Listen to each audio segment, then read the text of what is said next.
반갑습니다. 데이업 시청자 여러분들, 그리고 많은 에이펙트 주주님들. 저는 데이업에서 반도체 전문으로 멘토를 해드리고 있는 류민이라고 합니다.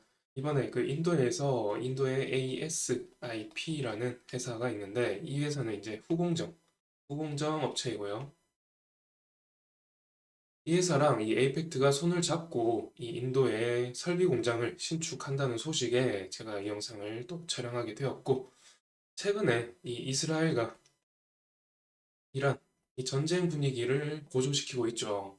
이에 따라서 이 유가도 오르고 달러도 오르고 있죠. 그렇다 보니까 이 달러가 오르면 또 원자재 가격도 크게 오릅니다.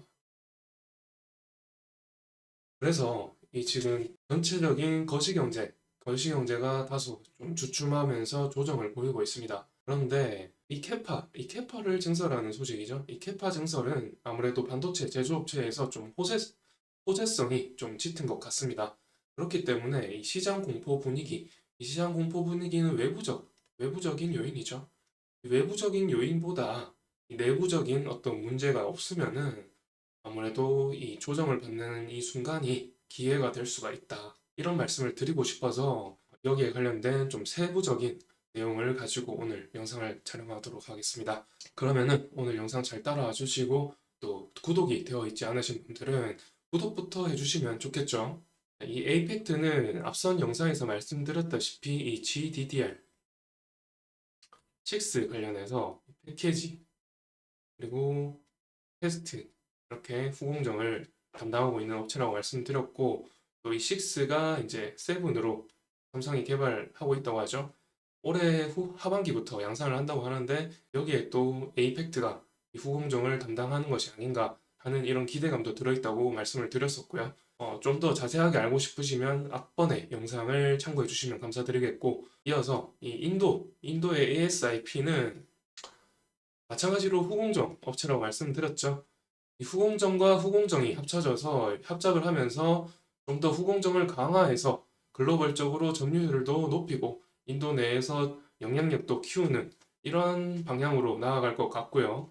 또 캐파도 증설하는데 또 목표가 있을 것이고요. 그래서 이 반도체 조립과 테스트를 담당하는 이것을 오사트라고 하죠.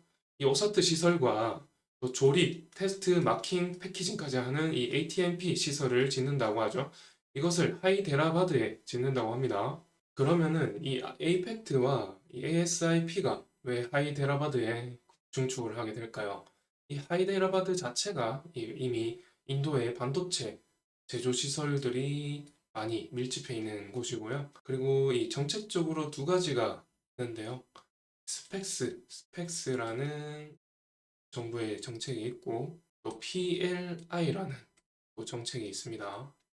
두 가지 지원 정책이 있는데 먼저 이 PLI부터 설명을 드리면은 이 공장 캐파죠. 생산 능력이면 이 공장 캐파의 증가분에 따라서 인센티브를 지급을 합니다. 인센티브를 약 4에서 6%량 인센티브를 지급을 하고요. 이 인센티브에 따라서 또 이 전체 자본의 25%를 지원한다는 이 파격적인 이 보조금 지급 정책이거든요. 이 보조금을 이렇게까지 지원을 하겠다 하니까 이제 에이펙트가 여기 인도에 가서 ASIP와 손을 잡고 여기에 신설하게 되는 것이죠. 그리고 이 ASIP에 대해서 조금만 더 설명을 드리면은 여기에 CEO 있지 않습니까? 이 CEO가 이 AMD 많이 아시죠? 그래픽카드 제조업체인데 엔비디아 다음으로 가는 2위 업체고 여기서 이제 CEO가 한 30년 동안 몸을 담았습니다. 그래서 이 30년 동안 몸을 담으면서 같이 일해왔던 직원들 있지 않습니까? 이 직원들과 함께 인도에서 설립한 업체가 되겠습니다. 그런 점에서 인재풀이 굉장히 빽빽하게 차 있죠. 이런 노하우가 많은 인재들이 여기서 설립을 했기 때문에 인도 내에도 물론이고 글로벌적으로도 물론이고 고객사 다양화를 위해서 어느 정도 영업력의 어떤 영향력이 충분히 기대가 될 수가 있겠죠. 다음으로 이 인도 정책에 따른 시장 전망을 나타낸 그래프입니다. 앞서서 말씀을 조금 못 드린 부분이 있는데, 이 인도 정책에 따라서 이 마이크론 있지 않습니까? 마이크론이라는 회사는 HBM을 관련해서 5세대까지 만들면서 이 삼성과 하이닉스 이렇게 3파전을 벌이는 업체이고요.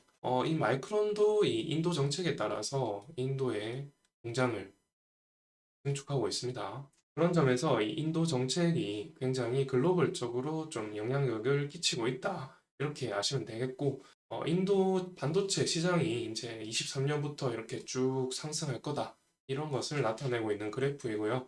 맨 아래 이 회색 있죠? 밝은 회색이 웨어러블, 폰, 모바일 폰 이런 거에 관련된 반도체를 말하고요. 그 다음 차지하는 게 이 IT고요. IT 관련 반도체가 두 번째로 비중을 차지하고 있습니다. 그리고 맨 위에가 이 방산이고요.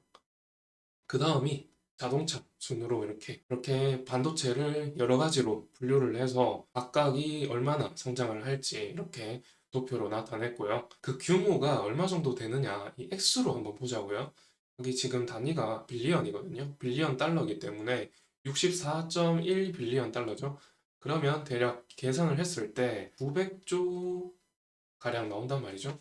이 900조 가량 나오고 이 에이펙트랑 ASIP가 합작을 하지 않습니까? 그리고 이 에이펙트는 우리나라에서도 이 GDDR 관련해서 제법 잘 나가는 후공정 업체이고요. 그리고 ASIP도 인도에서 제법 입지가 있는 후공정 업체입니다.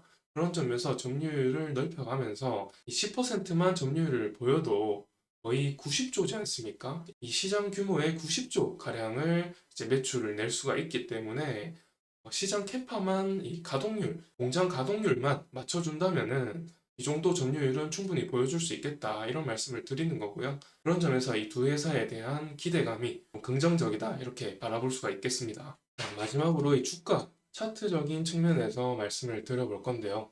이 최근에 전쟁 분위기 처음에도 말씀을 드렸지만 이스라엘과 이 이란이 전쟁 분위기를 계속 고조시키고 있기 때문에 유가가 계속 상승하고요. 유가 상승에 이 소비가 위축이 되죠. 소비 위축이 되고 그렇다 보니까 어떤 위험 자산에 대한 배제 심리가 자극이 되죠. 위험 자산을 팔고 주식 같은 위험 자산 이런 거에 팔고 저축이나 조금 덜 위험한 채권 쪽으로 간다거나 뭐 이렇게 위험 자산에 대한 배제 심리가 자극이 되면서 경기 위축까지 되고요. 그렇다 보니까 가뜩이나 이 반도체 업황은 경기에 민감한 주죠. 경기에 민감한 업황이다 보니까 경기가 이렇게 하락하게 되면 반도체는 떨어지게 되기 마련입니다. 그런 점에서 아무리 좋은 이 개별적인 이슈가 있어도 이런 거시적인 문제가 터져버리니까 지난주에 이렇게 떨어지고 살짝 반등을 보였지만 또다시 오늘 음봉을 그리고 있는 모습을 보여주고 있습니다. 이게 언제까지 이렇게 지속될지는 모릅니다. 하지만 이 전쟁이라는 것은 이 중단기적인 이슈로 끝날 가능성이 높다. 이런 말씀을 드릴 수가 있겠는데 왜 그러냐면 러시아와 우크라이나 사태를 보시면은 아직도 전쟁 중인데도 반도체 업황이라는 것이 다시 부활한다는 소식에 5개월 동안 상승하는 모습 보여줬거든요. 이 5개월 동안 상승할 때 러시아와 우크라이나 사태가 종식되었나? 그건 또 아니거든요. 이런 점에서 비춰보면은 이 전쟁이라는 것은 중단기적으로 끝날 가능성이 큰 이슈다. 그래서 언제 반등할지는 확실히는 모릅니다. 모르지만 다시금 이 개별적인 이슈, 개별적인 호재 이슈로 상승할 여지는 있다. 이런 말씀을 드리면서 이번 영상을 마치도록 하고요. 그럼 다음 영상에서 또 새로운 이슈를 가지고 에이펙트 관련해서 또 촬영을 하도록 하겠습니다. 그러면 지금까지 시청해주셔서 감사드린다는 말씀 드리고 좋아요와 댓글도 남겨주시고 구독도 부탁드리겠습니다. 감사합니다.